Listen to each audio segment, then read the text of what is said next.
Hello, ladies and gentlemen, and welcome to episode 131 of the Seezus Show. We are back. Still got a little bit of playoff basketball left. It's a lot, but a little bit at the same time. Hope you guys enjoyed the previous episode. So before we get into today's hottest topics, I'd love to rehash the previous episode. So on episode 130, Terrence Whaley and I broke down the first round. Well, I broke down the first round matchups. Well, we kind of broke down the first round matchups, but more so of the afterthought of it, and then our predictions for the second round and a little bit more as well too. So hope you guys enjoyed the second round. I was a little shocked with a couple rounds, but the Eastern Conference and Western Conference finals are gonna, hopefully turn out to be something worthwhile as well too. So, ladies and gentlemen, make some noise for my co-host Terrence Whaley, and make some noise for my other co-host Carl Conyers. How y'all doing, man? Rejuvenated that my Lakers made it to the Western Conference Finals. You feel me? I gotta run that tape back. I think I said Lakers in 6. Oof. Okay. How you feeling, Carl? I'm a little sick. I mean, my team ain't in the playoffs, but we had our own playoffs they last night. Hold y'all number Somehow, 5. Yeah, we went from the worst record and got the 5th pick. And he over here got this Spurs jersey. I'm trying not to be hurt, but it's all right. Wemby. Damn, it's crazy. But y'all been good, man. Everything straight with y'all? Yeah. What about you? I'm good. Hanging in there, just taking it day by day and whatnot. So no complaints over here, man. I saw you just had some time with your mom. Mother's Day just passed. Yeah, man. My mom came in to check on me from she lives in Charlotte, but she came to LA to come visit me. It's probably her 3rd time or so out here. Just spend Mother's Day, with her. It was cool, just the opportunity to see her because I don't see her too often. And showed her the neighborhood. Took her to a little rooftop for dinner, and we was maxing and relaxing. So Okay. So they say the 3rd time's the charm? Did she enjoy it the most the 3rd time around? Yeah, I would say so because I knew about the city more and where I live. And how I decorated my spot, she's starting to see me kind of grow into a grown man, basically. She said, "Oh, he's a grown man and an artsy nigga." Right. Yeah, exactly. So yeah, she definitely appreciated our time together, and now we just waiting for my birthday now. Actually, July 16th. No, the 9th. 9th, okay. Yeah, so that'll be the next thing. Probably have some friends of mine come in from out of town, and that'll be a good time too. That's fire. All right, well, I hope, everything goes according to plan as well, too. Yeah, I actually just went home to see my mom for Mother's Day, so I feel you. It was always great getting to actually spend a day with them. So yeah, I was supposed to spend time with my mom, but one of my shoots got pushed back, and then I realized once we had the actual shoot date on Mother's Day, we couldn't shoot it, so now it's for next week, Monday, so I'm going to see her soon, but she understands. She's only 4 hours away, so we all good. Yeah, you close. Yeah, you're close. You're close, I'm blessed for the time being, because she's moving to Orlando real soon, so Gotcha. Got to take advantage of that, I believe, July as well, so. Yeah, man, it's been a while since the gang's all been here, all 3 of us in tandem, so I'm happy that you guys set aside some time to talk some hoops and whatnot as well, too, which is kind of funny because I think the last time we were all 3 on here, damn, it must have been when we were talking about the acquisitions, possibly, from the trade, all 3 of us together, I want to say. Damn, it was that long? I think so, because it was just bad timing, so it was just kind of crazy. Yeah, it's been some time, and I remember the last time we were all 3 together, we potentially were supposed to have a bet if Phoenix met the Lakers. I'm happy Phoenix didn't meet the Lakers because I was going to lose some more money. We there, man. We was there waiting on y'all. Y'all wasn't there. Don't say y'all, boy. Y'all wasn't there. So. Don't say y'all. But yeah, let's go ahead and get into these topics, man. Gonna make it, kind of brief before we get into the milkiest part of, today's episode as well. So just reflecting on the second round matchups, Heat, Knicks, Celtics, 76ers, Suns, Nuggets, Warriors, Lakers. What were you guys' takeaways from the second round, and did it live up to the hype that you expected? At least for me, yeah. I mean, this has been a really good playoffs in general. I think, we all made it through that super team era, although I think some of those battles that, between those Warriors and LeBron teams were pretty good. The league is kind of back to, a level of parity that we haven't seen in a while. So it's just like a lot of good teams going up against each other. And then especially you have a year like this where the seeding doesn't matter because you got the 8th seed in there, you got the 7th seed in there. Yeah, so I was surprised the way that the Warriors got blew out in Game 6. I didn't think the way that after the series really began, I didn't think they were going to win, but I didn't think they was going to get messed up like that. But otherwise, the Sixers kind of proved who they were, in my opinion. James Harden was James Harden. He was like, oh, I'll drop 40 like 2 games because that's the flash. That's what entices everybody, you know, and makes them want to come back. And then the other games, we're not going to talk about how I barely score like 15 points and don't really do nothing and be like, he be shooting like 2 for 11 in games, bro. It's really nuts. Bro, I don't know, man. For me, I think I want to give Adam Silver and the NBA brass like their flowers. So I think that the play-in tournament, or not the play-in tournament has rejuvenated the league in a way, and I think has added on to that parity that you mentioned, Carl. And I mean, obviously, there's no better proof than having both representatives from both conferences playing in the Western Conference and Eastern Conference Finals.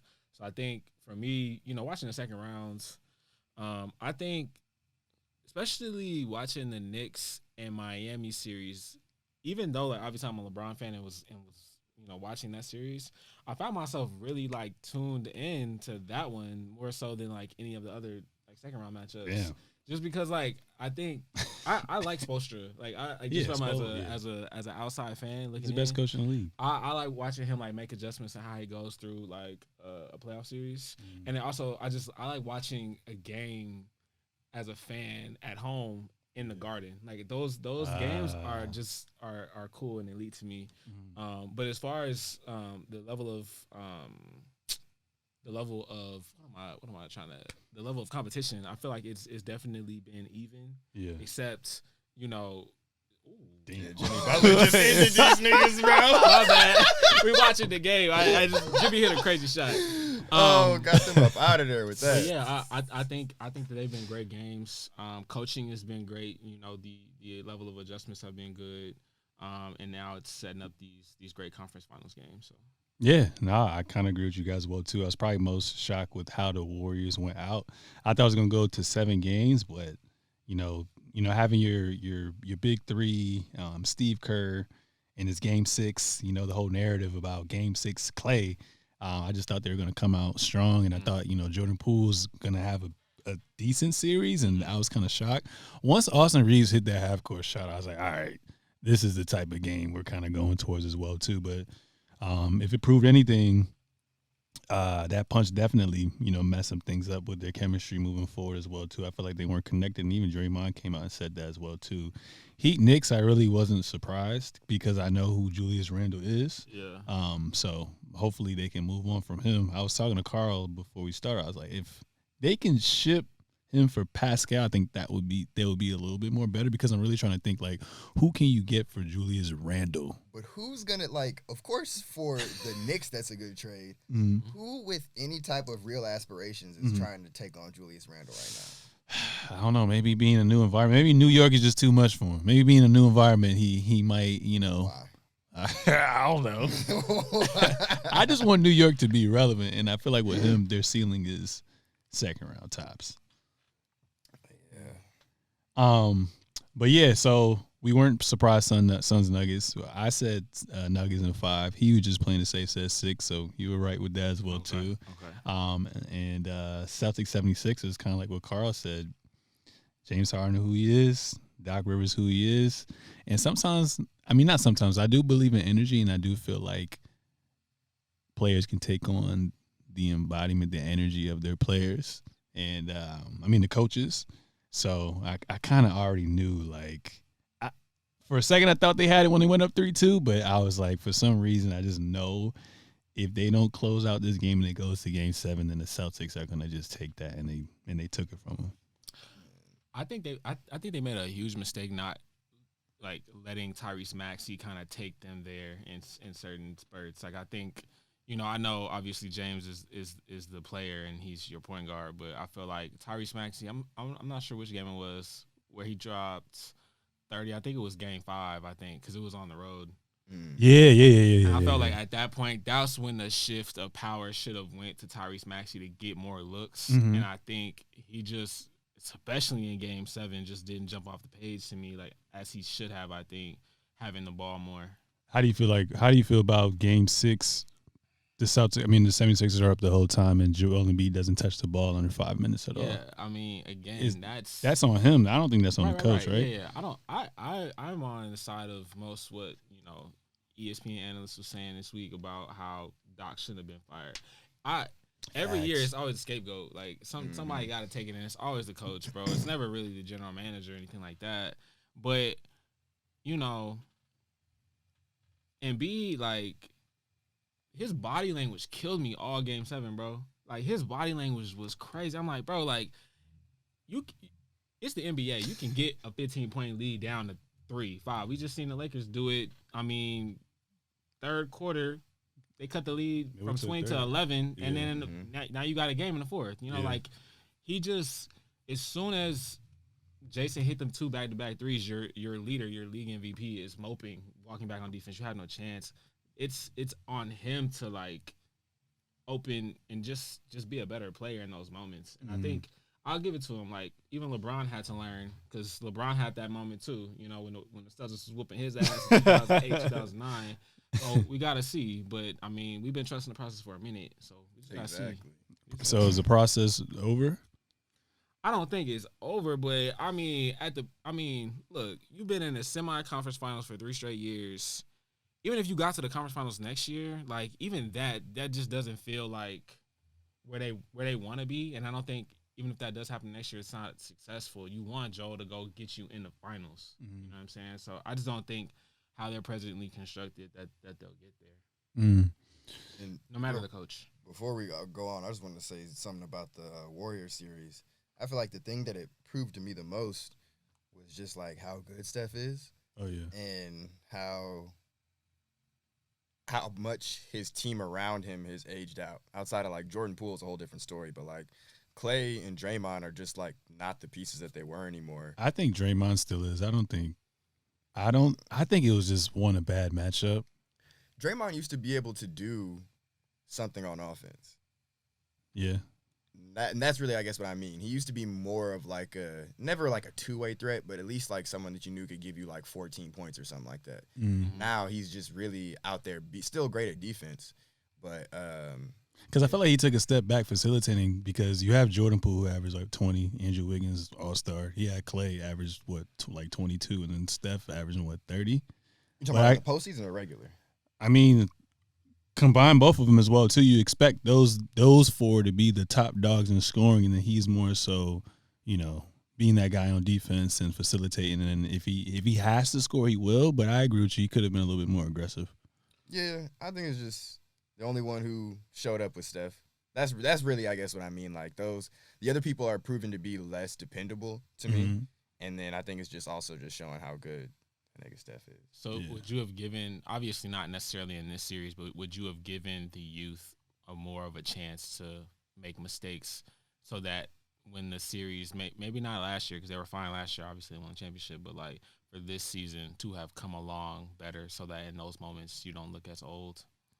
I think they have just done a really bad job, like, managing the youth with, like, the original core. And I think they just need to, like, trade them for valuable assets. Like, it was crazy to me that they just dumped Wiseman for Gary Payton, who they could have re-signed. Like, to me, that was terrible mismanagement.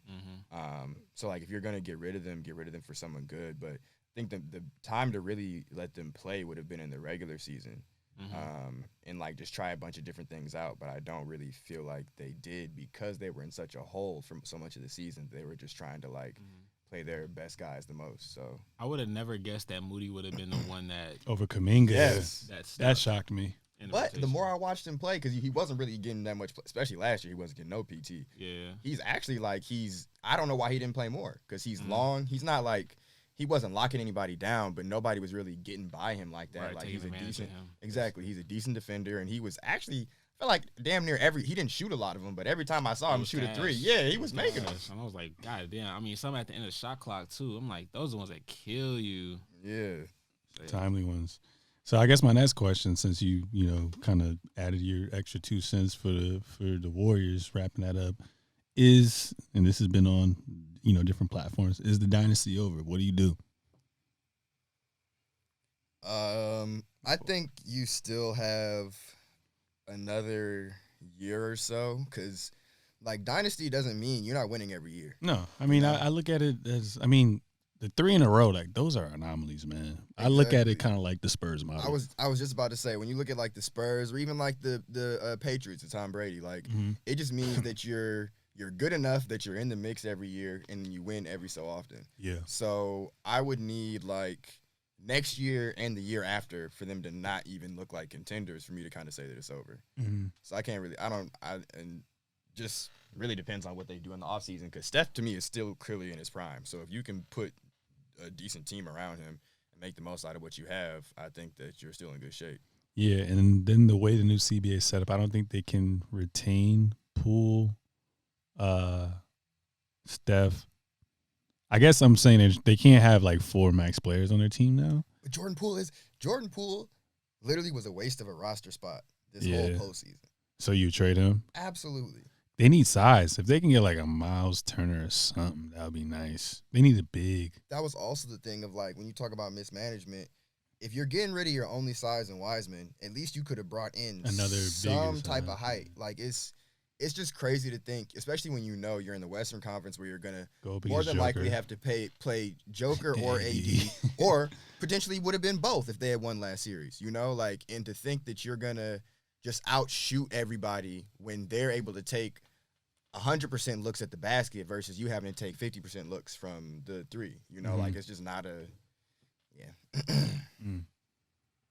You? Oh, I agree. I agree. I think I had a lot of belief in the youngsters just as when they was coming out of the draft. Wiseman obviously was a lot more raw. Or no, Kuminga was a lot more raw they were both raw, but I feel like Kuminga came on as far as like just being a guy that could be a 2-way 3-and-D wing in the NBA. He's cold. And honestly, I mean, I piggyback the thought about Wiseman. I think a lot of it seems like from what I've kind of picked up on is that it was more Steve Kerr's decision rather than Bob Myers, the GM. I guess like Steve Kerr was just like, I'm not giving him no PT, and nobody came to him and was like forcing him, because obviously he don't win championships. Like he got the cachet, but I think Steve Kerr dropped the ball there a little bit, and then obviously couldn't repair what happened during season with Jordan Poole. But I think they got. I mean, I don't know. Just like how y'all made the concession about Julius Randle, at least he's all NBA third team. I don't know what you can get for Jordan Poole. I mean, I think you can't play him on defense. You gotta let him like play. He has to be like a midseason trade at this point, because you gotta let him play in the season to try and at least build up some equity again. Because right now he's at an all-time low. That's for sure. But like, do you think that there's an NBA coach that knows that he can't play defense? Just gonna make that trade, you think? I think there's a bunch of teams that know they're not about to be competing and just want to score. That could like just want to play young. Like I can see him ended up in fucking like Toronto or some shit. Yeah. If we didn't have guards, I wouldn't mind him being on the Pistons. Like I don't know. I wouldn't mind him being on the Spurs. Dog. Yeah, he's someone where you don't have championship. Fuck that. I ain't shipping nobody out for that, nigga. I don't want Devontae Graham. No disrespect. Man, but yeah, when you don't have championship aspirations, like he's, to me, just he can get you some buckets. He's like a lot of guys in the NBA. He's literally like the Warriors could have had like Jordan Clarkson for cheaper. He's literally Jordan Clarkson. Yeah, Jordan Clarkson actually more consistent. More consistent, yeah. That shit crazy. Fair. The only thing is like Poole has a height when he's on. His ceiling is higher than Clarkson, but I would much rather have knowing I'm going to stay in here versus like this wide range. I mean, I feel like a lot of players, always have that one bad playoff streak. So maybe this is just the year where he just learns and then he just grows from it and then he's more consistent. But if we're being honest, his stats from last year, the championship run, looked good. Mm-hmm. But I feel like we all remember as the postseason went on, his minutes were decreasing. What, this year? No, last year already when like people thought he had a good postseason run. Yeah. So like, I don't know. I think he is who he is at this point. Yeah, because he's just awful. Unless he decides to play some type of defense or add a little bit of weight, like he really just be out there like, I don't know, like anybody just touch him and he fall over or anything like that. Like I've never seen him put up any type of resistance. When he would be getting matched up with anybody who could score, you knew they was finna score. Like he need more baddies at the game. I guess. Man, yeah. All right. Well, we keep the big three, and then we just kind of retool with the young assets that they have. Is that what they thinking? And I also think Bob Myers might be out, but we don't know yet. So let's see. I don't know. Nobody job safe. I don't know, man. Damn. Well, yeah. I mean, they got a lot of time. This is the most time they've had off in a while. So we'll see what happens this off season, going into the new season as well too. I don't know if you guys heard. There's a new movie out called John Wick Returns.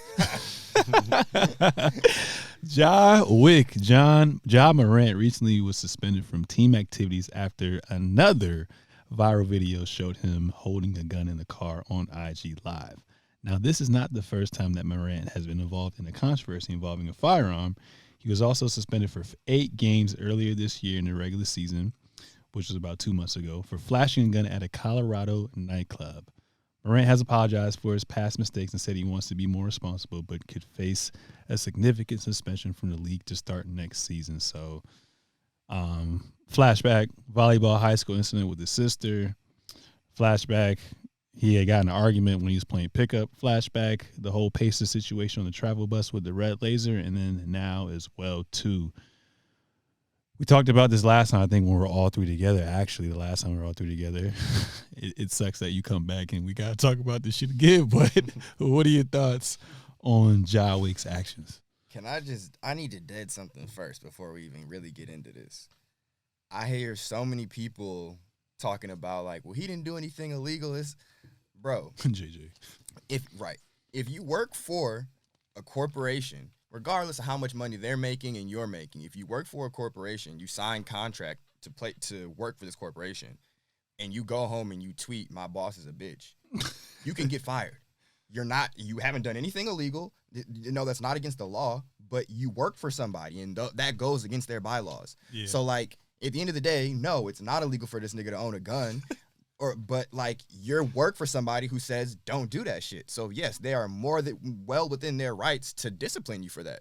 And like, that's not egregious, outrageous, or anything like that. Especially when, 1, it's your second time, and 2, we've seen precedent for this. Gilbert Arenas got suspended for like the whole year. Like just for bringing his gun. So, yeah, I just that has been like really killing me. Mm. Yeah, I think I got 2 points on it. My first one was I just think it's an extremely unfortunate situation, first and foremost. But the second thing is, like, I think Bron has done a really great job of laying the blueprint of how you can not only maximize your dollars on the court, but also off the court. Yeah. And I know everybody ain't LeBron James. Everybody don't want to be in front of the camera. Everybody don't want to create a media company or whatever. And you can't do that off your first rookie deal type shit. But, like, bro, you got a sneaker deal with Nike, and Draymond Green broke this down so perfectly. I was watching his podcast this morning. Yeah, what did he say? And he was just like, bro, you just signed a sneaker deal with Nike. Kids run sneaker culture. They shell out the dollars, and parents are the ones paying for them sneakers. Parents don't want to see their kids involved with gun culture. Mm-hmm. And, like, everybody been on television saying he's not an idiot, but it's an idiot move. That is exactly what it is. It's like, you got to make that connection. You sat down with Nike. There's no way people didn't tell you, okay, this is your demographic. This is who we going for. And you just got to be smarter in those situations. Like, you can't be on some, like, oh, well, I'm 23 years old, like, living for today, not for tomorrow. Like, you can't be on that shit, bro. when you are signing yourself up for a $200 million deal and got more money coming down the way, things like this are gonna fuck up like what offers you can get off the court, and that's just like how you gotta look at it. Like so many, well, I can't say so many niggas, but I know LeBron's made more money off the court than he has Smith on. So like you gotta look at it like how can I maximize the wealth of my family and generations going forward? Like that's kind of how you gotta look at it. That's why I'm so disappointed in him. Mm-hmm. Just as like, cause I know before all this shit, he was marketable to me. Like he not as culturally like dominant as Allen Iverson or anything like that. But like people looked at Ja's game and like I cop his shoes. His shoes was tough to me, honestly. But like I just feel like he's fucking up his image, and like it's so easy to clear it up, like or not clear it up, but just like not do those things. And I'm just disappointed in that sense, bro. I miss my Kyrie sneaker line. Anyways, Actually, one of my friends was like, he was sick because he was like, dang, I really wanted the Josh shoes. I was like, they probably gonna be on sale now. It's a good time to get them. Like, Ross. they need to call the Jaw Weeks. I'm kidding. They're gonna be at Ross for sure. They're gonna be at Ross for sure. This dude said Ross. That's nasty. So if you're the commissioner, you put on your commissioner hat. What is fair for him to come back and play basketball? You gotta send a message, bro. Send a message about hurting the pockets in suspension. Redick, he said 16 games. I said nah, bro. I said 25-30. You gotta send a message, bro. It's gotta be something to like be like, yo, we not fucking with this shit, bro. Yeah, go ahead. I was just gonna say I think 25-30 is like good because that's around like I remember DeAndre Ayton got suspended for like PEDs or something like that, and it was like it was like 30 games or something like that. So I just feel like that's kind of consistent with like a serious infraction.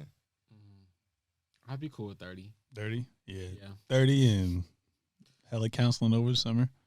That's whatever, bro. Like, going to that shit, bro. You gotta, end of the day, none of that, just like with anything in your life, even like drug addicts and stuff like that, you personally have to want to get better.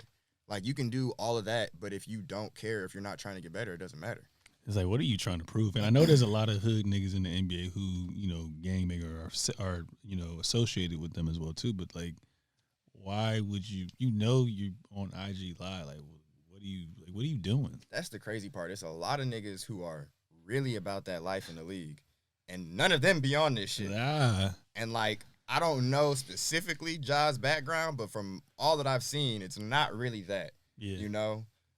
So I just hate how much it seems like he's just trying to perpetrate as well. I know y'all seen that picture of him and his family and him in them damn bro, hood rich. I'm like, hey, bro, just cool it. Cool it. You got them shoes on. Just chill. Man. Yeah, Steven Jackson the only one who's actually trying to defend him, but I feel like most of the old head, like the retired players who were like have come out of that as well, are all like, this is dumb. Like you made it away from. Again, like, I don't even think it was that type of situation, but regardless, you made it above the way that you're acting right now. Yeah. You are the company that you keep. So hopefully this time around he learns and, just is more aware. Like you said, like you got to think bigger picture, generational wealth. Image is everything, especially when you're in this light. Yeah, so we'll see. White folks not playing about that. Branding. They can take away everything like that. Don't mess with my pockets. Yep. Oh, because real quick, he already did miss out because he probably would have made an All-NBA team if he hadn't dealt with that stuff this season. Right. And that cost him like what, 100 or 50 million, something like that. Yeah. I saw Kendrick was like, that's the reason why I didn't vote for him. I said, damn. And that's real. That's a lot of people. I'm sure it was. That's crazy. Yeah. Because he should have. But I also do kind of feel like you was caught. I don't know. With just the situation, it would feel like you can't be All-NBA, bro. For doing, and also. Guard is deep enough anyway. Yep, they splitting hairs, and if you fucking shit like that, bro, you done. They gonna be like, that's the reason why I went with Luka. Yep. When were his sneakers supposed to come out? Is it already out?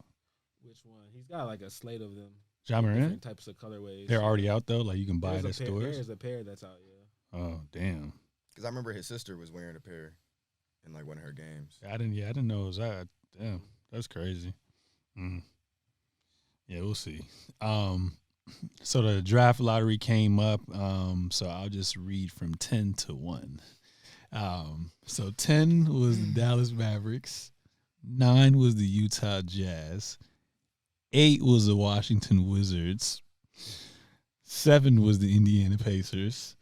6 was the Orlando Magic. Number 5 got hold. I'm sorry, Carl. 5 was the Detroit Pistons. 4 was the Houston Rockets. Also got hold. 3 was the Portland Trail Blazers. Everybody was like, yo, what if he get number 1? 2 was the Hornets. And number 1 was the San Antonio Spurs. We spoke that shit into existence. Yes, man. It just made the most sense, him being number 1, being that foreign player, us having foreign players. You're in a small market right now. There's going to be a lot of pressure on you, but you can, take these years to really be a professional and learn how to play the right way before Pop retires. I just thought it was a great fit. I think it's a match made in heaven for him as well, too. So all he got to do is gain a little bit of weight, stay healthy, and I think he's going to be fine. Yeah, be available. That's the number one. That's the number one skill you can have, bro. Is availability. And I think ultimately, I want to see how he's gonna hold up in an 82-game season. Yeah, I think that's the biggest thing. That's the biggest thing, and I also want to see really where his jumper is for real. Because I mean, you can see highlights, but you could be shooting 30%. So I'm trying to see what his jumper is for real on, to separate himself from other unicorns that we've seen. Yeah, Spurs player development is pretty decent as well too.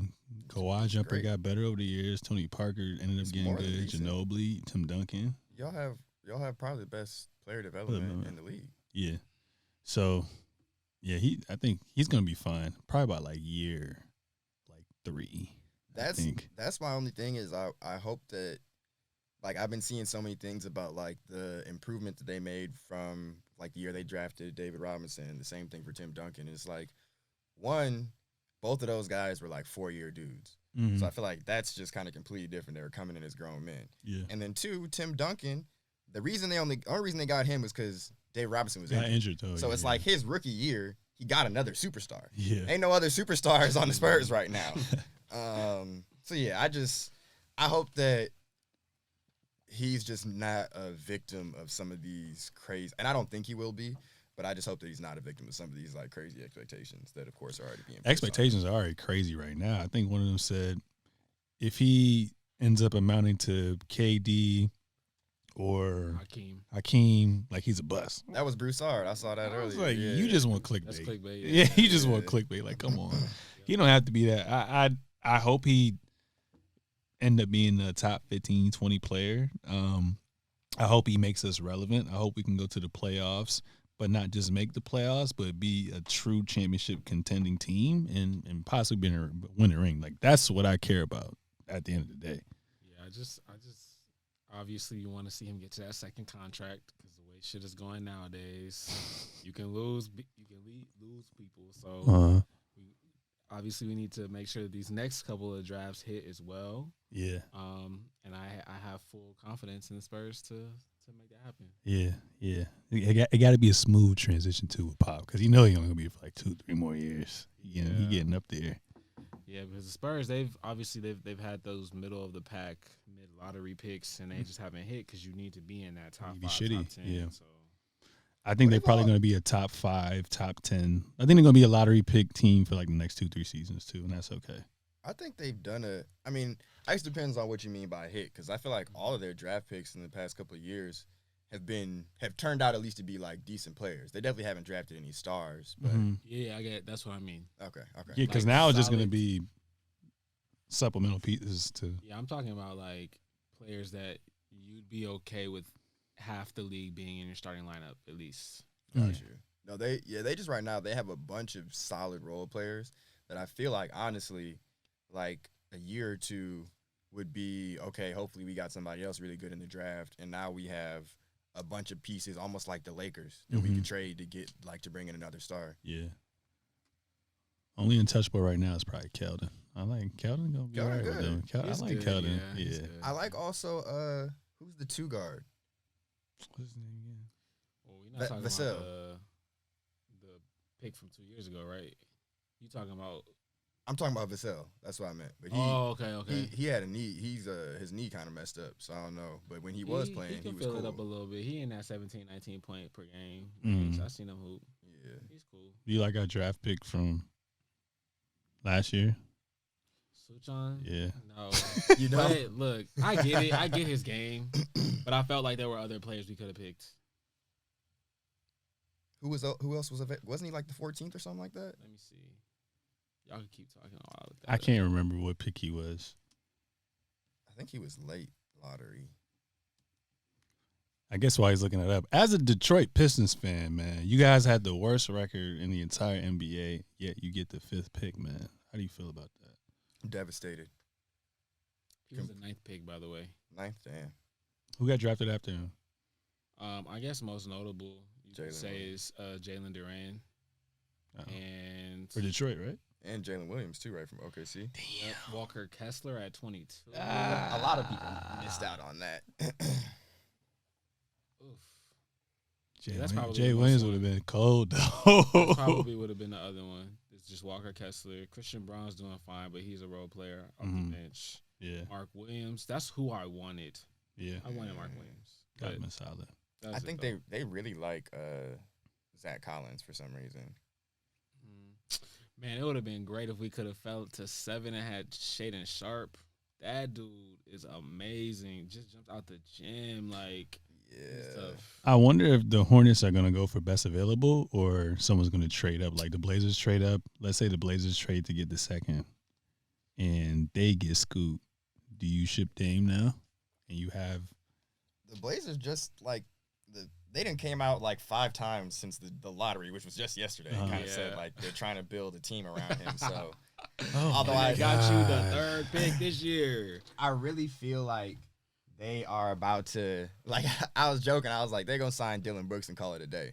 Like every year they retooling, bro, and they be like, oh yeah, this is the championship team, and it just be a bunch of like C or B- level players. And it's beginning season, so people got to get used to the rules and all that. So they're gonna start off like 4-0.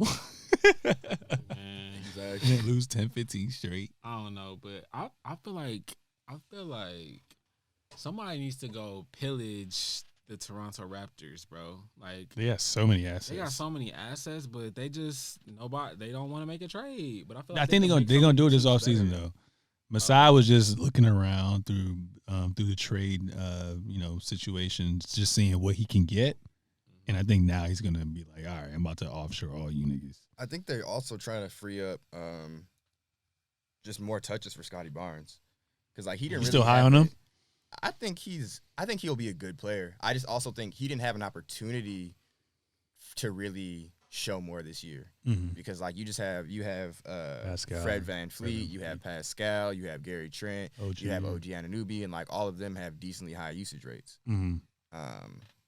So yeah, no, I definitely still don't think he should have won Rookie of the Year. I think that was crazy, but and I think it's even kind of showing again now that like there's a bunch of those players that probably are already better and will end up being better than him. But I think he's still. I think if your core starts with like him and Pascal, that you're only like a couple pieces away from being a really good team. Okay. Spurs also could have had Jalen Williams. He's been hooping for the Thunder. Yeah, the shooting guard, right? He turned it on like towards the end of the season too. He finished runner-up to Paolo, I'm pretty sure. Yeah. Could have had him too, but hey, I guess we'll take the pink hair. Yeah. Whatever. He seems like a versatile. He actually, to me, seems like the perfect Spurs player. If I'm being honest. Like, I could see like a Boris Diaw or, I don't know, that type of player would be great. That you guys always kind of have. Someone, or Kyle Anderson. Swiss Army knife. Like, doesn't jump out the gym, doesn't do anything crazy, but just kind of like can help in every area. Yeah. I'm excited to see when the draft, happens, like what teams are going to pick who. So, yeah, that should be interesting. Who's going number 1. Me too. Yeah, that'll be wild. Moving on from that, man, the conference finals, obviously, Western Conference Finals, we got the Denver Nuggets and the Lakers, Los Angeles Lakers, Game 1 was amazing. I didn't even get to watch it in real time, but when I got home, situated and whatnot, turned on the ESPN, watch ESPN app, and then rewatch the entire game. That was a great game for the most part, honestly.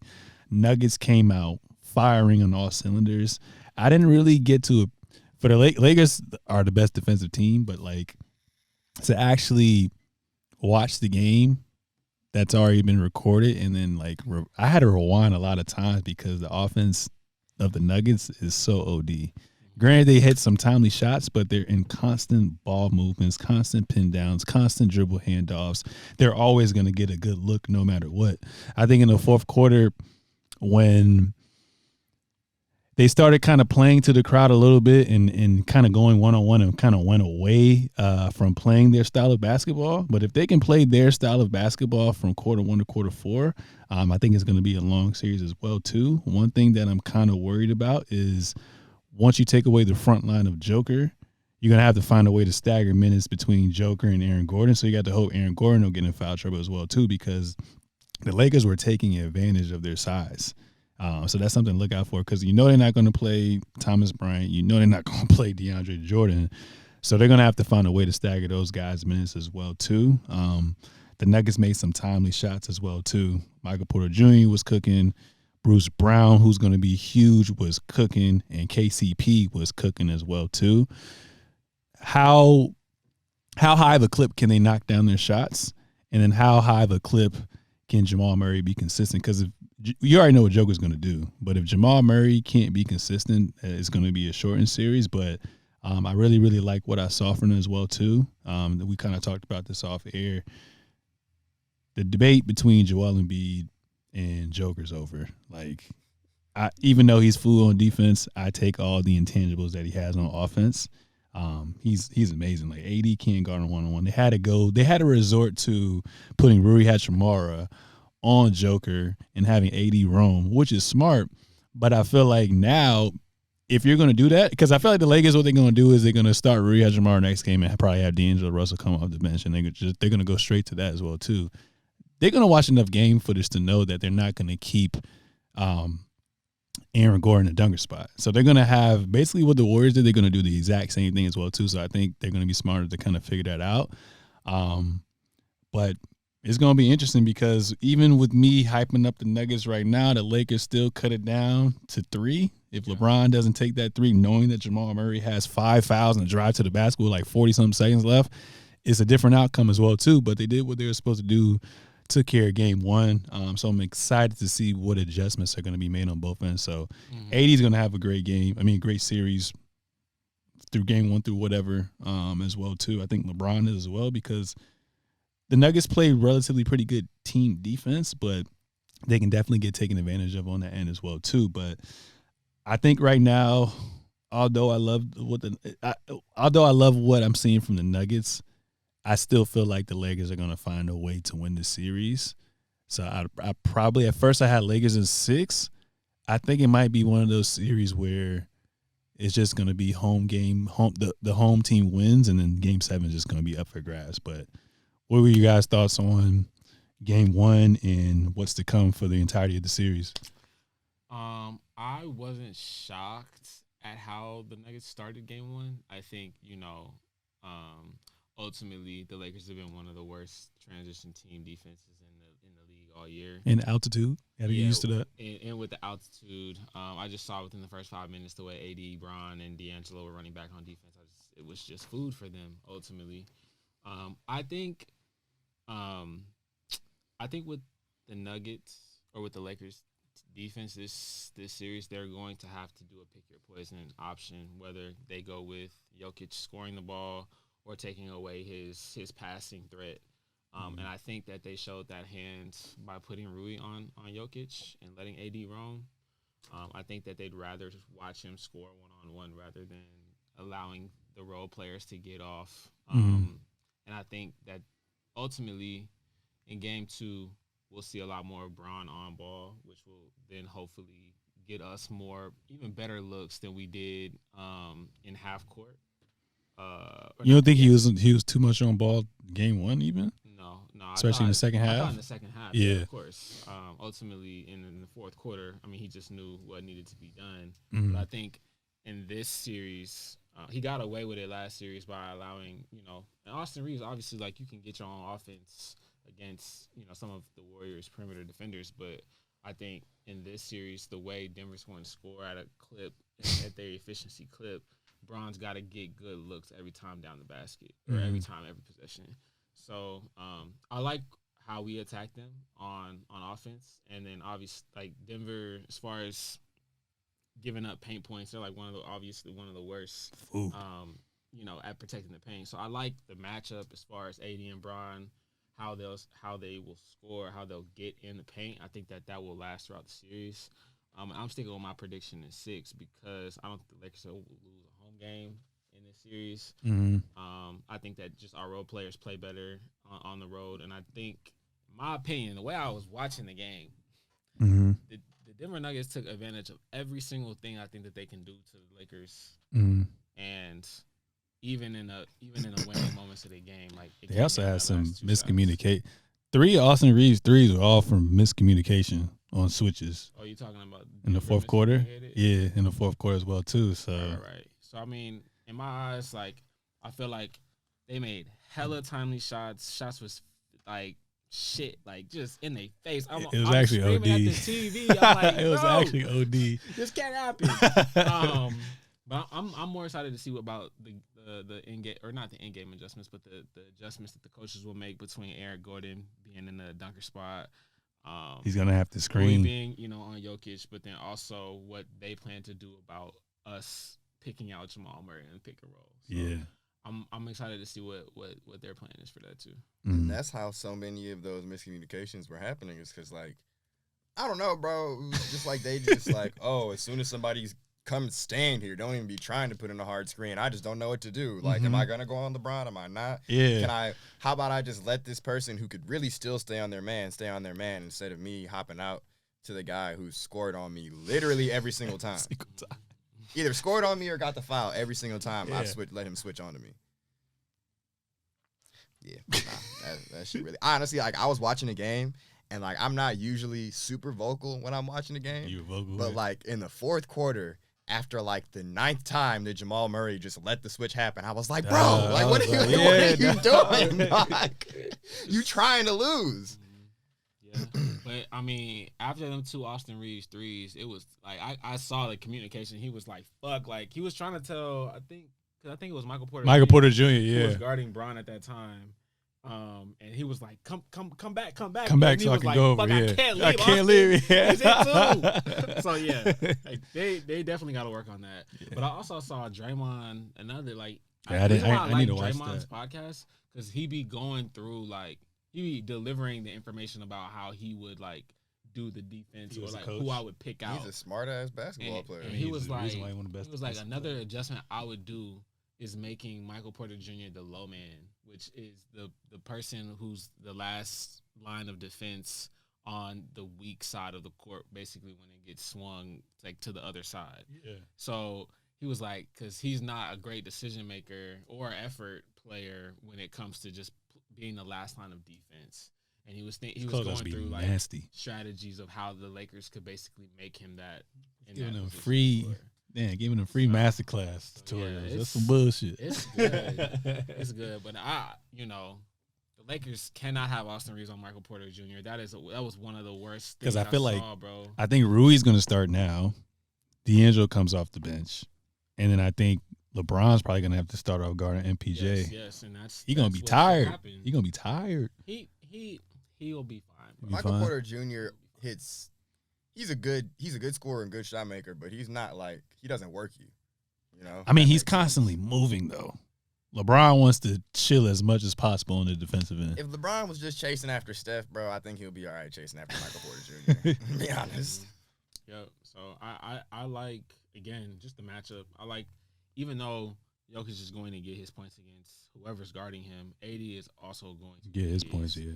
I just think that's why they're making the decision that they are going to take his points over his passing. Because that's when the totals add up, bro. You know what I mean? Mm-hmm. And the digging, I think the digging's got to stop. Like, when I'm seeing Austin trying to dig at the ball, I'm like, bro, it's a KCP3 every time. You got to stop doing that shit. Like, he's going to score. Like, you just gotta let that, not let it happen, obviously, but, like, you cannot be digging at him. That's an easy pass out of a double team. Not even a double team, but a dig. And I think I saw this thing that KCP, I think he made 8 shots. 7 out of them were assisted by Jokic. Mm-hmm.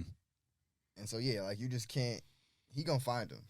And that's their best pure shooter. Easily. And they gotta make those shots a lot harder in game 2, which I believe that they will. You know, Jared Vanderbilt will be out there, Dennis will be out there, Austin will be out there. Those are our prime defenders. He ain't been getting a lot of minutes though these past 2. Vanderbilt, past like 3-4 games. He's gonna have to find his spot to make an impact play when he out there, because that's gonna be the only reason why he'll stay out there is if he can get momentum off making impact plays immediately. His leash is short. Yeah. So I said Lakers in 7. At first I said 6, but I'm thinking 7. I'm going to stick with 7. I can't wait to, like you said, see what game 2 is talking about. You said Lakers in 6. What was your prediction? I guess I'm going to buck the trend. I'm going to go with the Nuggets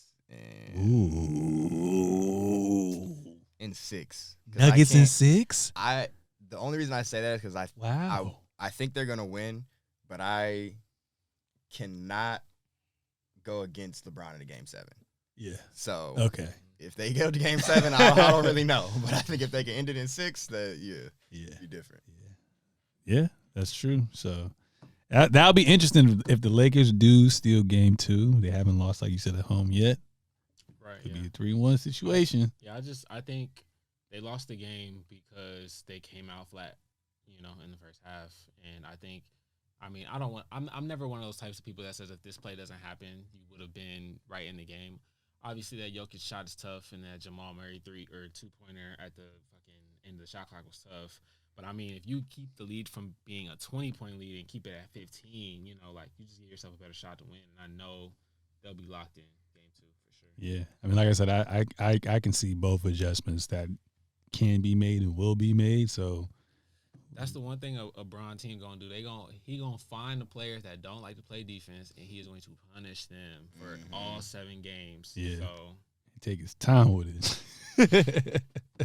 It's gonna be game 2 is gonna be fire. I can't wait. I didn't really get to watch the Miami Heat and Boston Celtics game in depth like how I wanted to. Obviously, recording this, so I appreciate you guys once again coming out and whatnot as well too. But the Miami Heat beat the Boston Celtics in game 1, 123-116. Notable game leaders, Jimmy Buckets, as always, 35 points, 7 assists, 5 rebounds, and shot just under 50% from the field. And he had 6 steals, too. And he had 6 steals, too. Bam stepped up with 20 and 8 and 5. And then you had some contributing players, Gabe Vincent with 15, Max Strus with 15, Caleb Martin with 15, Kyle Lowry with 15 as well, too. So I'm proud of what, they accomplished. On the other end, you had Jason Tatum with 30 points. You had Jaylen Brown with 22. Williams started off really hot from what I remember. Ended up with 14 and 7. Marcus Smart 13, Malcolm Brogdon 19 off the bench as well, too. So what are your thoughts on, the game from, what you guys kind of took away, if you did, and what's to come? What are your predictions with everything? I'm keeping my hot take that I don't think Jason Tatum and Jaylen Brown will win a championship together. So that's my hot take. What I didn't get to see the game in depth either, but what I've always seen from the Celtics in the games that I have watched is just that they don't finish games off well in the fourth quarter. I think that you can't do that going up against a player like Jimmy Butler or going up against a player like LeBron James. If they do see each other later on.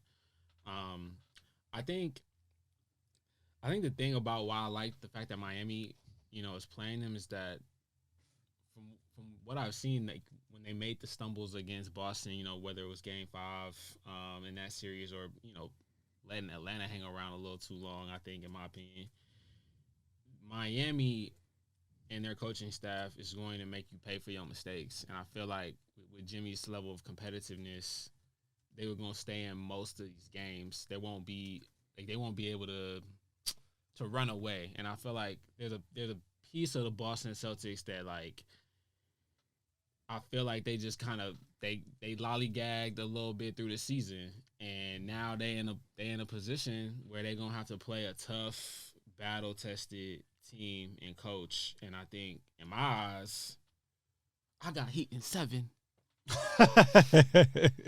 Heat in 7? Yeah, because they can win a road game, and we already seen Philly got them to a 7th game, and I think if it's Jimmy Butler in there in a game 7, yeah, I'm gonna take him, bro. You take him? I just think the Celtics have. They deep for sure. Yeah, they have more depth. sure. They have more firepower as well sure. too, and they had a little bit more size. So I think the reason why it's gonna go 6-7 games is just because Joe Mazzulla. This is his first go around as well too. Obviously, he made the proper adjustments he needed to make late in that Philly series, but I think those are going to be the biggest things. They're just going to overmatch them as well too. So, I like I said, I got to go back and watch the footage and kind of pinpoint everything. But just based off of that alone, I probably got the Celtics, and it's really hard to go against Jimmy. But Jimmy can at least win you 2 games, and Spo with a game plan cooked up with 7 undrafted players, he gonna give you at least 1 game. So I got Celtics in 7. Okay, I just want to know why the Celtics defense can't stop any of the play. Like you just said, Max Strus had 15. They also made 16 threes, which is crazy. They're not gonna make 16 threes again. That's not really. People been making 23. 16 ain't even that crazy. For the Heat is 15. crazy The though. Lakers made 15 last night. For the Miami Heat is crazy. But the Lakers can't shoot though. The Heat actually have good 3-point shooters. They lead the league in 3-point shooting or something like that. I don't know. But I know this is the defense, bro. Last year they was locked in as far as like having a top defense, and now, bro, I just feel like they resting on their ability to score against people. And Yeah. I just know when it comes to locking up, possessions that you need, that Miami can do that, especially at home, like to force a game 7. And then I'm just looking at it, I'm like, okay, Jason got off. In his game 7 against Philly. But we all know who taking that matchup in game 7. You know what I'm saying? I mean, it was game 7 last year in Miami. I like Jimmy's chances at that. So. I don't even think the Celtics. Really You just want Miami to win, so it's easier for the Lakers to win the chip. No. And honestly, bro, look, Miami looks good. If the Celtics make it to the finals, I think the Lakers are gonna fuck them up. I think the Lakers going. The Lakers going to make it to a 7 game. You said? Oh, I don't even think the Celtics are gonna make it to a game 7. So you got Miami as well too. Yeah, definitely. Damn, you got Miami in 6? Yeah, bro, it's games like tonight where the Celtics kind of, I feel like, show you who they are. They just are not. Their guys aren't consistent enough, and when you're playing a guy like Jimmy Butler, who even because like when I left my place to come here, it was halftime and they were down like 10 or something like that. But I was watching right before the half and they were down almost like 15. But like Jimmy Butler just looked unfazed, like it was like, okay, we just gonna get back into this. And I feel like the Heat, that's just kind of like how they always play. Like it always feels like they can get back into it versus the Celtics. I feel like you can gut punch them and they're not really about to come back against you. Okay. No, I was just saying, like, I really want to rewatch the game just to see how they were guarding Jimmy. I hope it wasn't like on some Buck shit where they didn't try to take the ball out of his hands at all. No, they had some really, like, it was a couple possessions. Al Horford, like, stopped him. He threw the ball away and some other stuff. But, like, his impact on the game, it just goes across. Like, there's no one on the Celtics who impacts the game the way that Jimmy Butler does. And I just think the grit of, like, all these, like, undrafted players, and you got Spo and just all the right pieces. And Tatum going to shrink, bro. Even if he still hits those 4 threes in game 6, if the Sixers had decided to play basketball at all, he still flames out and has a terrible like Yeah, on we a cooking really him bad for the game. rest of the summer. Yeah, you know, like he's had a bunch of stinkers this postseason, and like that, and then he'll have a game where he drops 50, which is great. But like, it's just like he can be super hot and cold, and especially this deep into the postseason, I feel like is just not a recipe for success. So you got Miami in 7, Yeah. Miami in 6. Mhm. That's crazy. I mean, if there's anyone to do it, is Miami Heat. Eric Spoelstra led team with Jimmy Butler at the head of everything, but I mean, they took out the Bucks, which is crazy. Knicks, we already expected that, but I mean, this could be the 5, bro. Man. Also, does anyone know what's going on with Grant Williams? Why he don't play this year? ever since he said he wanted some money, he ain't been the same. Because he was pivotal in them making the finals last year. That corner 3 was cash. Yeah, and he was locking people up. Yeah, I don't know what happened. I don't know crazy. what happened, bro. Yeah, he gone. I think they would Changing be coaching staff, much better. Yeah. I think they would be much better if he was. Well, I guess maybe he's not playing like how he was playing last year, but if they had the version of him that he was playing last year, then I would feel better. But like when you talk about depth, like they really go 3 deep, the same as the Heat do. That's facts as well too.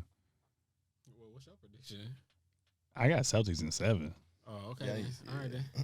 Yeah, All right. we gonna see. You gonna bet on that? You want me to bet? Yeah, on that? I ain't betting no more sneakers anymore. I just bet you our fucking go to ramen spot. Okay. All right, And what? And like predictions being right or just to win? just to win. Yeah. Celtics not losing, bro. Look, man. The NBA guys want to see the Lakers versus They the do. motherfucking Celtics. They do. but Jimmy might spoil it. discipline over anything will get you beat in the NBA, bro. And Yeah. the Celtics beat themselves a lot, bro. I mean, I ain't mad at it. Honestly, I love Jimmy. But think just they from just- like a There's just so much going on too with like the Jason Tatum, Jaylen Brown situation. Like See, that's I what I'm think- saying. I think That's why I Jaylen ain't Brown, in. especially if Jaylen Brown got a handle, he would be clear cut better than Jason Tatum to me. But like I just think I think Jaylen Brown would be much better if he had more room. I feel like there's a lot of times where he's kind of like stopping himself because he's like, oh, Tatum's supposed to have the ball right now. Yep. And it's like, nah, bro, you got to keep shooting because you're way more efficient than him, that's for sure. damn. Don't nobody want to talk about it. Yeah. Oh, I always say that joint too. JB's more efficient, but overall the better player is Jason Tatum. Okay. But you can't go wrong with either or. Yeah, I guess. Telling you, bro, if Jaylen Brown could dribble, he really can't. But if he could dribble, And Tatum like 6'10" too, a better rebounder. Yeah, I mean, we'll see. He a better Where he at? playmaker. Jaylen Brown's just a better, more reliable scorer. But then again, like I would hype him up, and then he'll have and then Tatum's gonna have they just weird. I feel like whenever Jaylen Brown has a bad game, it's They just because lose? he didn't. Oh. It's just because he stopped shooting. Yeah. But he hit like tonight. When he ends Tatum up has a with bad game, he 22. falls in love with the 3. Tatum has a bad game and he'll finish with 10 points. But like Jaylen Brown, his bad game is like I finished with 20, but I had still 20 in the third quarter. 20 third No, quarter. like I could have definitely got more. Yeah. No, it's very interesting. Okay. Cool. So we're gonna end things up. Real Rapper Cap. First one, Real Rapper Cap. James Harden will be in a new uniform next season. Real rap. That boy about to be at Turkey Leg Hut. Houston, Texas. Hey man, he finna be back at the strip. You already know. So That Real shit Rapper, crazy. both of y'all? Yeah. I got Real Rap, but my wild card, they're gonna find a way. I know I heard the reports today with CP3. They're gonna find a way to get off his contract and create cap space for James Harden in Phoenix. Wow. I Hey, think bro. they're gonna do it. They need depth. They don't need another. They literally, if they had any type of depth, Mhm. would probably still be in the playoffs. They don't need another star. Their defense is cooked. We'll They just need see. to get some Their wing defense is defenders. cooked. They need to get rid of is DeAndre Ayton, Mhm. or even just you could For just get Miles Turner, that's what was supposed to happen. That would be great, or even just someone tall. You really just need a decent. If they can have Claxton come back 7-footer. from the Nets over there, that'd be lit. Well, Claxton is good too. Yeah, I like Claxton. Yeah, That'd be tough. he's really good. Okay, so Real Rap, but I'm a wild card Phoenix Suns. All right, Real Rapper Cap. Doc Rivers will get a new job before the start of this upcoming 23-24 season. Bro, I'm gonna say cap on that, bro. I don't know. I mean, obviously it could happen, but like, there's some fatigue starting to set in. I think around Doc, bro. The narratives are pretty Even nasty. though it ain't his fault. I want to say Cap, but I think there's just so many coaching openings right now. Yeah. People are desperate for that. Yeah, I don't know. Well, you know, with him, more than likely, because it's been since Orlando, he's pretty much had a ready-made team. So it's going to have to be a playoff contending team. You know you're going to get at least 40, 48, 50 wins from him, and your ceiling is the second round. I mean, it's got to be like a Milwaukee or the Suns, right? I was thinking probably Milwaukee or Suns. Phoenix, yeah. So real rap, yeah. So real rap for all y'all. So you say Phoenix? Between the two. I don't know, bro. Because here's the thing. Here's the I don't think KD won, Doc. Right, like that's my thing. I don't think Giannis won either. Exactly. He's at a point where I don't know. Like he's only gonna go to a team with good players, but I don't really see an owner within one of those situations being like, yeah, after all the things I done just seen, let's go ahead and throw him in the fire. Yeah, bro. We talking about it's been since 2008. That was 15 years ago. And that was when you got like that's a super team. That's like what, two different brands of basketball. Yeah, bro. I was in a Cavs uniform. Damn, that's wild. And you happen to have the craziest big three. Real rapper Cap. Victor Wembanyama will become Rookie of the Year in the Spurs uniform. Real rap. Absolutely. I feel like that's not even a... Yeah, it's not. I saw this thing they were putting up props for, like, it was literally like Wembanyama to win Rookie of the Year versus the field. Like, that's what it's at right now. It's not even like him versus anybody else. It's him versus the field. Because I just feel like barring injury, there's no way that he doesn't win it. I say that too. Real rapper Cap. Joel Embiid will demand a trade this offseason. Cap. I think he loves Philly. I think Philly loves him. And I don't think, I mean, when you are the face of your franchise, you're in your prime, I mean, what more can you ask for? You know what I mean? Yeah, and I'd say Cap too, just because one of the things, like everything he said, but also it's like he's the process, right? If you leave Philadelphia, you're not that anymore. Mm-hmm. That whole thing has to do with them. And he feel like he's thoroughly embraced that, you know, and that's kind of like one of his big things is, okay, y'all, especially because, like, the reality is y'all waited 2-3 years with me through injuries and stuff like that so I could, like, actually get on the court and have tried to put a bunch of different star talent around me, too. A lot about them. Yeah. Tobias, we already had Tobias Maxey Harden this year. Jimmy. Then you had Jimmy with JJ and Tobias Ben and Tobias again. Tobias needs to go. Oh, yeah, he needs to go. He's one of those things where he would be a great fit for the team if he wasn't making like $30 million. Nasty. Yeah. But who gave him that contract? Elton Brand. I think so. Hey, I mean, looking out for a brother. The market is messed up, bro. Like, what Jimmy say after he beat him last year? Huh? He was like, y'all picked Tobias over me. Over me. Yeah. Stupid. I'm gonna say Cap as well too, but I do think James Harden gonna find his way to leave. But I think they're gonna. I don't think it's gonna be a sign and trade, so they're gonna lose him for nothing. So I think Philly's still gonna be a playoff team, but I think he's gonna realize there's no way that we can potentially get better. Like, this is the ceiling. So not this season. I mean, this upcoming season. The season after that, he's probably gonna ask out. In my opinion. Okay. Real rapper Cap. There will be a bubble rematch in the finals between the Miami Heat and Los Angeles Lakers. Real rap. I just shook on the Miami Heat. So, I mean, that's where I'm at. Someone got Denver over there, too. Yeah, no, I mean, I guess it's clearly I don't think it's Okay. Real rapper Cap. GM Bob Myers will leave Warriors to become a GM of a new NBA team. Okay. I mean, the first part of it, I agree with it. I just don't know about the second part. But I will say real rap. Because I think somebody will throw the bag at him, and I just think there's way too much smoke about him not being sure about coming back. Like, damn, nigga, you got Steph Curry. Like, what more do you want? But, you know, maybe it is, you know, Joe Lacob, you know, trying to big up somebody else in the front office. Mm-hmm. Feels that. He's like, whoa, am I not wanted? Like, that's just my opinion. Like, I just think he's probably on some, like, you're not appreciating me shit. That's why I feel like, too, Draymond, again, avid podcast watcher, came out and was like, you know, Bob Myers is just as much a part of this dynasty as the players on the floor. So like RC Beaver with the Spurs before I feel like it seems like an owner versus the player situation, and I think Bob is trying to get up out of there. Maybe Bob didn't draft Steph though, did he? I don't think he was there at the time. I hear what Draymond's saying, and I get like he's a part of the team. I can't like refute that, but I just feel like Bob, especially now, isn't really as big a part of their success anymore. Like for instance, Kevin Durant, that was the players. That wasn't Bob Myers. You know, and then kind of since then, I honestly feel like he's mismanaged a lot of their assets.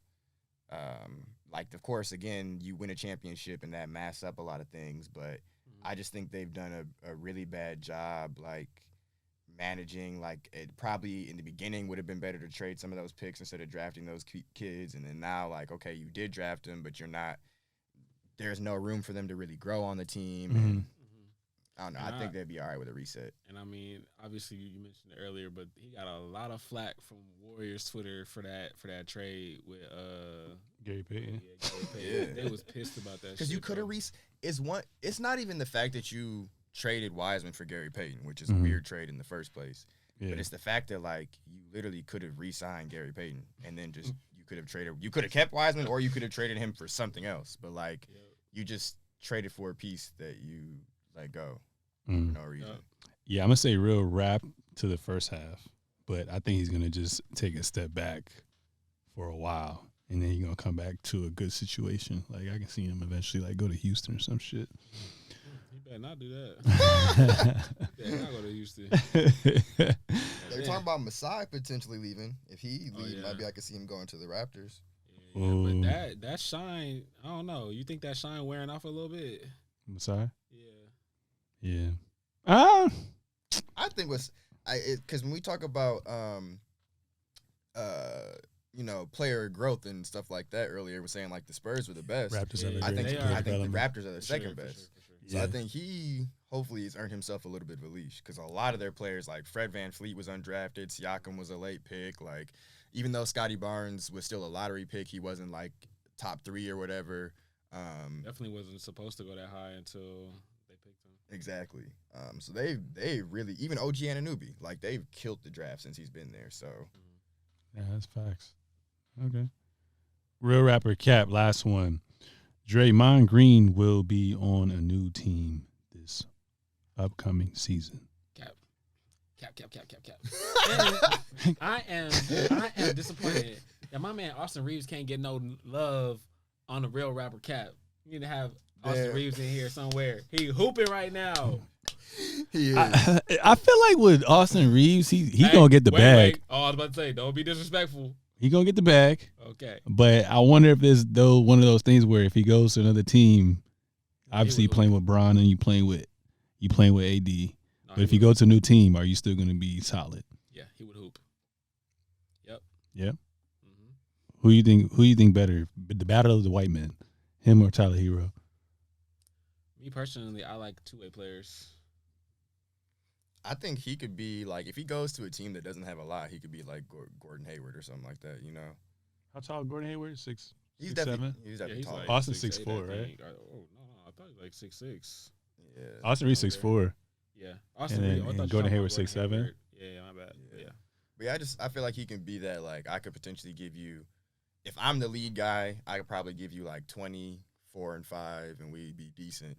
And I think like he needs to be in a situation like this to really be on the chair. Not specifically with two of the best players, but just two really good players to be like on a, like he can't be your number one if you're trying to win anything, but he can definitely be a number one on like a decent team. I think he's a good third option on a good team. Yeah. Okay. I wonder what team he's gonna fit on. Probably get better too. That's also the thing. This is just year 2 for him. Exactly. Yeah. If you could replace him for like Kevin Huerter, and he was with De'Aaron Fox on, that would be kind of tough. Yeah, I would like that. That would be great because you need, especially I think the playoffs showed, you need someone else other than like Sabonis giving you 19, 20 in the regular season. It's not translating to the postseason. You need someone else, along with hopefully you keep Malik Monk too. Now you have someone off the bench who can do it, and you have another starter who can get you buckets. Yeah. I like that actually. Damn. Well, I guess that was the real rapper Cap there too.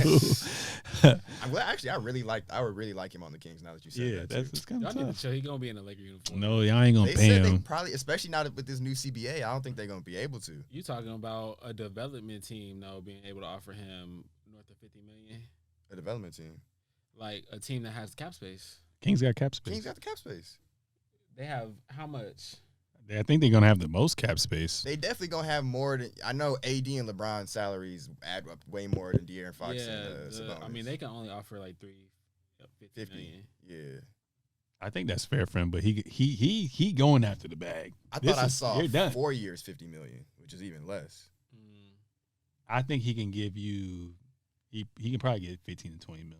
Bro, if Reggie Jackson like 5 years ago got 80 mil, That was definitely- wild. Detroit was wild. Yeah. But even that, I just think that Austin Reeves definitely gonna get offered more than the Lakers, and it'll be on him to be like, do I want to potentially again play for a championship, I'm staying with Bron and I'm staying with AD. or do I want to get? But bag. if I win the chip, I already got the chip. I mean we seen how I'm from working out Arkansas, nigga. I want the bag. We seen how it's working out for Alex Caruso. You know he stepped for for the bread. But he already got same thing. He got the already- ring. He got his ring. He got his Right, ring. right. I mean, it depends. We'll see. I think he want to stay with the Lakers though, but that's just wishful thinking. I think he wants to stay with the Lakers, but the Lakers won't offer him that money once because he's a restricted free agent. So they ain't gonna match that shit. Team's gonna throw it at We him. gonna see because I don't know. D'Angelo is okay. We gonna Very see. streaky. We gonna see. Yeah, I gotta because Dennis Schroeder gonna be a free agent. D'Lo gonna be a free agent.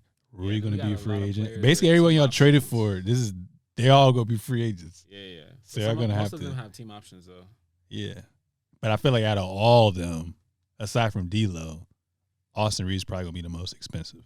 D'Lo has to go because he's making Right. 30 M's right now. That shit crazy.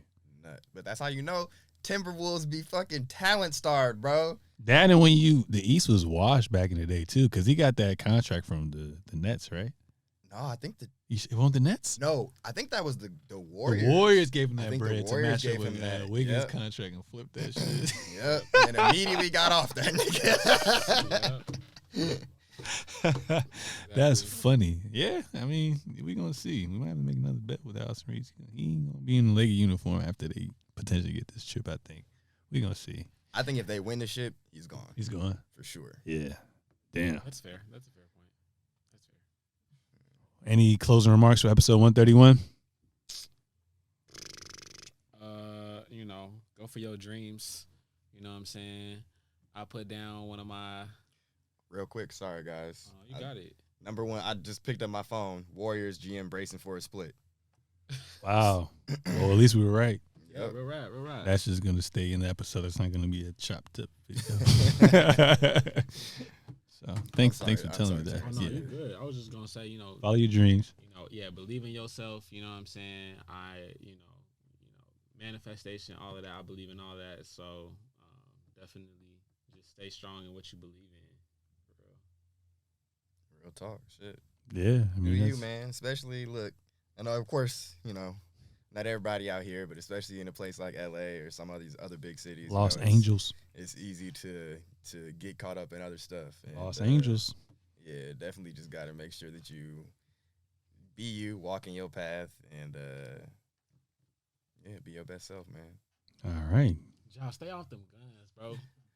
Ja Wick. you. Man. Is Stay Ja, in your path, is bro. Ja That's not Wick. you. Call him by his right name is Ja Wick.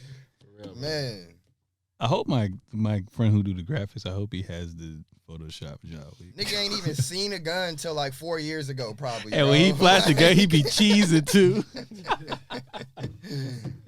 You said the bitches gonna love this. Man, but then I I'd saw rather be- something where they were saying like, "Damn, it don't even ever be no bitches in his video." I literally said that. I was like, yo, I'm if I'm young like that and I'm not attached to nothing, I'm not hanging with them. I'm with an IG model in He- fucking hey, Greece bro, or he some out here shit, like dog. Gangstalicious, Doing my man. tour, they still getting the work in. But why am I doing this dumb shit? Hey man. anyways, great episode. I appreciate you guys coming on, ladies and gentlemen. That was episode 131 of the Seezus Show. Make sure to subscribe on all forms of social media at the Seezus Show, at Sir Seezus, at Terrence Whaley _ and at Carl Conyers. We are out.